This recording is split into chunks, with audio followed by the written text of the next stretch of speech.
At this time, I'd like to invite the other speakers in this session to come down for a Q&A. And we've asked John Alberts to be the session moderator. Okay, we'll open it up to questions from the group. We need a microphone.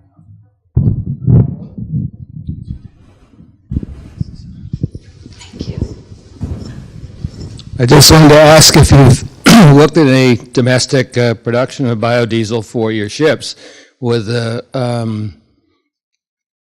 California's low carbon fuel standard. There's a big incentive, and there's a biodiesel plant in San Diego, New Leaf Biodiesel, that I'm sure would sell you biodiesel at much less than 10% over regular petroleum.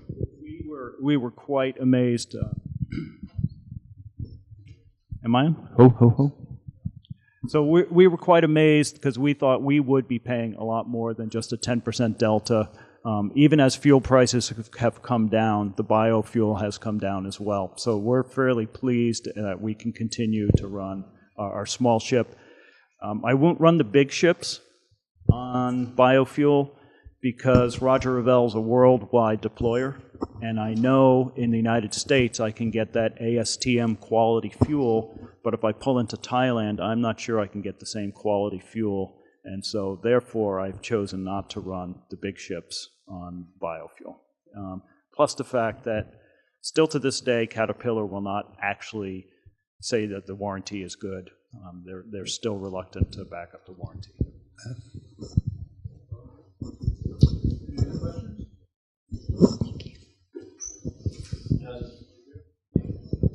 For Don, on your ship, I noticed the Azipods on the boat. What kind are you using on that? At this point, given that we have a RFI to the industry going out shortly and going out for requests for proposals, and we are not specifying a particular manufacturer, certainly what we are looking at is shall we say, very similar to Chatel. Okay.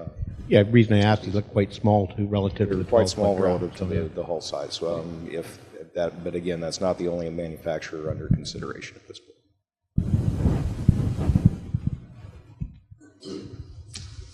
Dennis, just a real quick question. If I could ask all three operators what sort of bottom coatings you're using. You mentioned characteristics you wanted, but you didn't mention any brand names. We're among friends. I said there was a reason for that. There is a reason for that. At least in our case, yes. Okay. Zolt?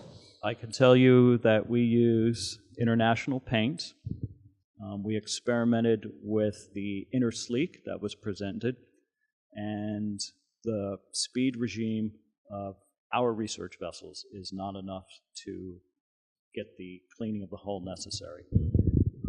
We had a very bad incident on Melville where she anchored in Costa Rican waters for 3 days, ended up completely fouled. We had to do an at-sea cleaning. We couldn't make rated speed. We're still with international paint, and we use a product called Inner Smooth, and we've gotten a lot better results from that. So is the international paint rep still here? No? I was wondering if I get carbon credits for a different brand. It is the hardest choice we have to make, and I'm still not sure we've gotten it right. And for the ice-capable ships, even a tougher situation. What works for you, Murray? Actually, I'm not sure the brand name of it, Bob. It's an international brand paint. I will say that I was the captain on that ship in Costa Rica where we had to give it a shave and a haircut before we could head north. And, yeah, the paint we're using, it's an international, specially made for icebreaker hulls. You know, and another thing to take into account is when you have research vessels that travel the world, is do you want to be the person that brings invasive species back to the United States? So while we might have outlawed copper-based items for the protection of harbors, wouldn't it be nice that we actually had a product that killed the critters where they are so that we're not going to import bad critters back to the United States. So it's a twofold, not a perfect solution just to say, I want to be using an environmentally friendly product, because you could then bring all your friends back to live in San Diego Harbor that shouldn't live there. Yeah.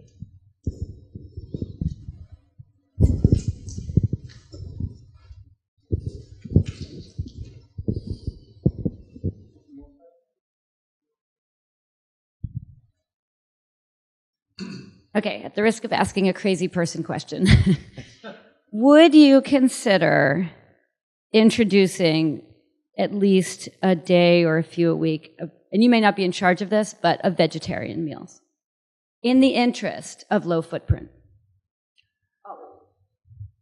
So,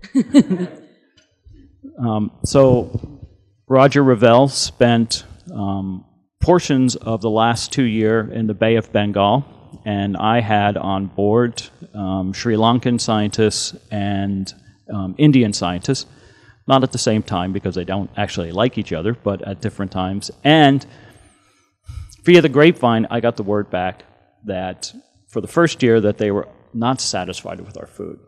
And that's a real surprise, because Scripps is a great feeder. Man, I love being at sea just to eat our own food. Frankly, that's true. So I eventually found a scientist who was back in D.C. who had been on board, and I said, hey, what's the problem? And the problem was twofold. They wanted more vegetarian, to include lentils. They wanted lentils with every meal. Very happy to provide lentils with every meal. That was a very cheap solution for us. They asked if they could bring their spices. We were very happy to accommodate that. Then they asked, could we reorder the food in the line such that the vegetarians would not have to look at beef products? We accommodated that as well. Then they asked, is it possible that we can eat before all the women on board eat? And we drew the line at that and said, no, that would not be possible. So, this is for environmental footprint. right, and I fully understand that. But for a ship that spends 50 days at sea, my job is to make life as comfortable for as many people on board as possible. And so I do not choose at this time in my life to dictate Meatless Mondays. And I have a vegetarian son. I have a son who eats a side of beef a day. I know what their footprint is, but perhaps in the future, we're battling such things as tobacco at sea. You know, so there's a number of items that come up. But when I tried to eliminate tobacco at sea, the first thing I got was, what's next, Meatless Monday? So they're one step ahead of you. And we don't have Meatless Monday, but we do offer a couple of vegetarian entrees with each meal service. And I would add to that as well, just from my experience with as Hughes research ships. Because of that, vegetarian. There's always a vegetarian option, or usually more. And in some cases, I think we have actually almost wound up with a de facto Meatless Monday, because we have had enough vegetarians in the science party and the crew, and a good enough cook for vegetarian meals that the meat pretty much went uneaten for for that particular day. Except for bacon. Bacon will be a constant even if we went somewhere else. So I think on our side, as Captain Kennedy said, it may not be, we may not be in a position to actually dictate that this will happen. I think there's certainly, at some point, it may, like I said, it's happened de facto, I think, more than once, and there may be an opportunity to ask the crew and the individual science parties, would you have an issue with this? Again, aside from bacon.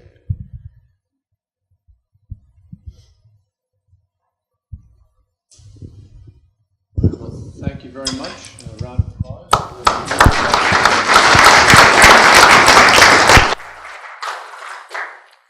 Okay, and I'd like to thank the speakers as well.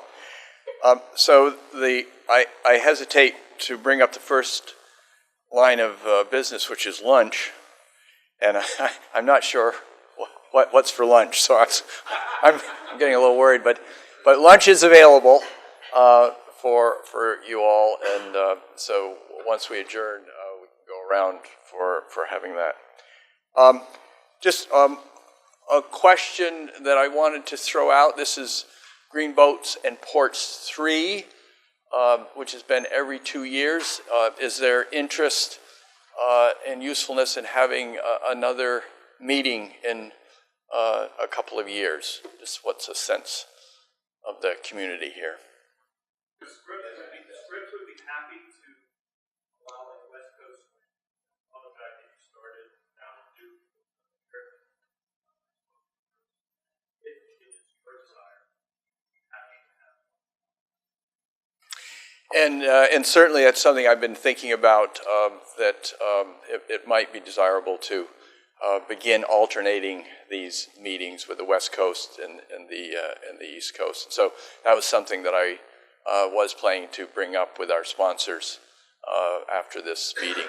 And Scripps kindly did offer to host this, which would be, I think, clearly appropriate.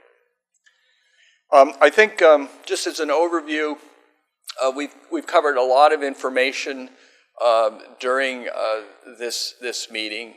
If you remember, the objectives of the meeting were basically to bring together the private sector, ship operators, the federal agencies, marine scientists, and discuss best practices and lessons learned in environmental sustainability, the idea of greening the fleet, both the existing fleet and the future fleet. I think we certainly have had a diverse set of talks and discussions that have focused on those things, as well as highlighting some of the accomplishments that we as a community have accomplished over the last 6 years, which I'm certainly encouraged by, given the progress that's been made. So I hope that you have enjoyed these discussions as much as we have putting these together, and hopefully it's useful as we move forward. So this, I think, is an ongoing process that we will want to continue in terms of how we change our existing fleet, as well as creating new vessels with environmental sustainability as one of the themes.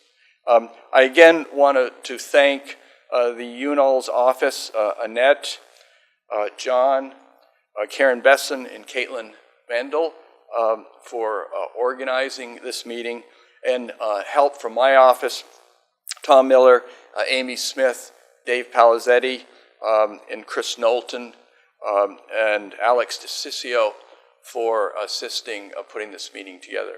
We've certainly enjoyed hosting the meeting. There may be spinnakers out there on the bay this afternoon. They're certainly warmer than it was when you arrived. And so I hope you've enjoyed the meeting and your visit to the Graduate School of Oceanography.